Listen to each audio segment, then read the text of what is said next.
Welcome friends. Ready கேசி serial இன்னைக்கு எபிசோட்ல பார்த்தோம் அப்படின்னா, விஜயாட்ட பார்வதி பணத்தை காணும் அப்படின்னு சொன்னதும், வேற எங்கேயாவது வச்சுட்டியா, நல்லா தேடி பாரு பார்வதி அப்படின்னு சொல்லிட்டு இருக்கிறேங்க. உன் நகையெல்லாம் கரெக்டாக இருக்கான்னு செக் பண்ணி பாரு அப்படின்னு சொல்றாங்க விஜயா. பார்வதி என்னோட நகையெல்லாம் இருக்கு அப்படின்னு சொல்றாங்க. அப்ப ஏன் பணத்தை மட்டும் யார் எடுத்துட்டு போனது அப்படின்னு கேட்குறாங்க விஜயா. மீனா தானே இங்க வந்து துணி மடிச்சு வச்சுட்டு போனா, கண்டிப்பா அவ தான் எடுத்துருக்கணும் அப்படின்னு சொல்றாங்க விஜயா. ஓ மருமக இன்னைக்கு நான் பூக்கு காசு கொடுத்தா கூட வேணான்னு சொல்லிட்டா, அவ ரொம்ப நல்ல பொண்ணு அப்படின்னு சொல்றாங்க பார்வதி. அதான் லம்பா 2,00,000 எடுத்துட்டு போயிருக்கிறாள் அப்படின்னு சொல்றாங்க விஜயா.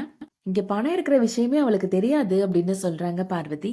வக்கீல் அந்த முத்துட்ட எனக்கு 2,00,000 கொடுத்த விஷயத்த பத்தி ஃபோன் பண்ணி சொல்லியிருப்பாரு. அதனாலதான் அந்த முத்து மீனாவை அனுப்பி இங்க பணத்தை எடுத்து வர சொல்லியிருந்திருப்பான் அப்படின்னு சொல்றாங்க விஜயா. இது நான் சும்மா விட போறது இல்ல. நான் வீட்டுக்கு போயிட்டு உனக்கு மிஸ்டு கால் கொடுக்குறேன். நீ எனக்கு கால் மட்டும் பண்ணு அப்படின்னு சொல்லிட்டு போறாங்க. விஜயா பிளான் பண்ண மாதிரியே இப்போ பார்வதி விஜயாவுக்கு கால் பண்றாங்க.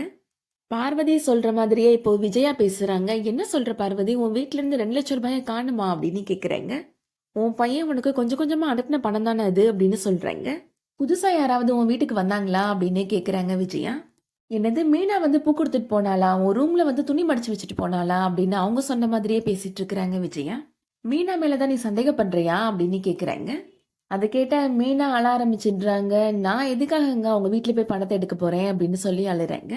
முத்து இப்போ விஜயா கையில இருந்து போனை வாங்கி பேசுறாரு. என்னத்த சொல்லிட்டு இருக்கிறீங்க, மீனா மேல பழி போட்டு பேசுறீங்க அப்படின்னு கேக்குறாரு. இது வந்துப்பா பணத்தை காணும் அப்படின்னு ரொம்ப அமைதியா சொல்லிட்டு இருக்கிறாங்க பார்வதி. அதுக்காக மீனா தான் அந்த பணத்தை எடுத்தா நீங்க சொல்லுவீங்களா, நீங்க போலீஸ் ஸ்டேஷன்ல கம்ப்ளைண்ட் கொடுங்க, நாங்க அங்க வந்து பேசிக்கிறோம் அப்படின்னு சொல்றாரு முத்து.